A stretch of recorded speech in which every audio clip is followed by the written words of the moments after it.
नमस्कार दोस्तों, आज मैं आपको एकादशी व्रत में सुनी जाने वाली गणेश भगवान की कहानी सुनाने जा रही हूँ। प्रेम से बोली गणेश भगवान की जय हो, विष्णु भगवान की जय हो।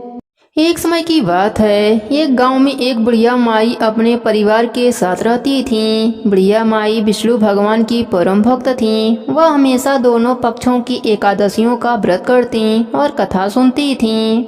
उन्होंने कभी भी व्रत में गणेश भगवान की कथा न कही न सुनी। इस कारण से उनका व्रत अधूरा रह गया। पर बुढ़िया माई को इस बात का पता नहीं था। उनको लगता था कि वह तो पूरा व्रत कर रही हैं और उनके व्रत के पुण्य से उनको वैकुंठ लोक की प्राप्ति जरूर होगी। देखते ही देखते बुढ़िया माई की मृत्यु हो गई। उन्हें लेने यमलोक के दूत आए। वह देखकर घबरा गईं और बोली, मैंने जीवन भर विष्णु भगवान की भक्ति श्रद्धा भाव से किया, एकादशी का व्रत किया। मुझे तो लेने वैकुंठ लोक का विमान आएगा। मैं आपके साथ नहीं चलूंगी। इतना कहकर बुढ़िया माई रोने लगीं और विष्णु भगवान को पुकारने लगीं। विष्णु भगवान गरुड़ पर सवार होकर बुढ़िया माई के पास आए और बोले, बुढ़िया माई, तूने तो पूरी श्रद्धा से व्रत किया, पर तुमने व्रत में कभी भी गणेश भगवान की कथा न कही न सुनी।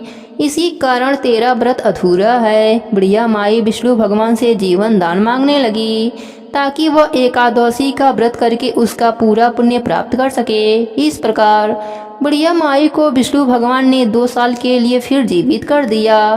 अब बुढ़िया माई जीवित होते ही गणेश भगवान का नित्य नियम करना चालू कर दिया। बुढ़िया माई एकादशी का व्रत करती तो एकादशी व्रत की कथा सुनती और अंत में गणेश भगवान की कथा सुनने लगी। इस प्रकार 2 साल में 4/11 बुढ़िया माई ने पूरा कर लिया। गणेश भगवान की कृपा से एकादशी का पूरा पुण्य बुढ़िया माई को प्राप्त हुआ। बुढ़िया माई की तपस्या से गणेश भगवान प्रसन्न हुए और बुढ़िया माई के सामने प्रकट होकर बोले, बुढ़िया माई, तुमने मेरे नित्य नियम के साथ व्रत में श्रद्धा पूर्वक कथा सुनी है, इसलिए मैं तुम पर अत्यंत प्रसन्न हूँ। मैं तुम्हें आशीर्वाद देता हूँ कि जब तक यह पृथ्वी रहेगी तब तक तुम्हारे इस तपस्या का गुणगान लोग करते रहेंगे। साथ ही एकादशी व्रत में तुम्हारी इस भक्ति की कथा को जो भी मनुष्य प्रेम पूर्वक सुनेगा उसको व्रत का संपूर्ण फल प्राप्त होगा। गणेश भगवान बुढ़िया माई पर प्रसन्न होकर बुढ़िया माई का घर अन्य धन से भर दिया। साथ ही रिद्धि सिद्धि का वास करके अंतर ध्यान हो गए।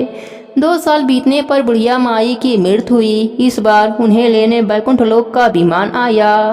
बुढ़िया माई को पूरे मान सम्मान के साथ वैकुंठ लोक ले जाया गया। इस प्रकार गणेश भगवान की कृपा से बुढ़िया माई का घर अन्य धन से भर गया और मरने के बाद वैकुंठ लोक का सुख मिला। हे गणेश जी महाराज, जैसे आपने बुढ़िया माई पर प्रसन्न हुए, बुढ़िया माई के व्रत को पूर्ण किया, उसके घर को अन्य धन से भर दिया, वैसे ही एकादशी व्रत करने वालों को भी पूरा फल देकर उनका घर अन्य धन से भर देना।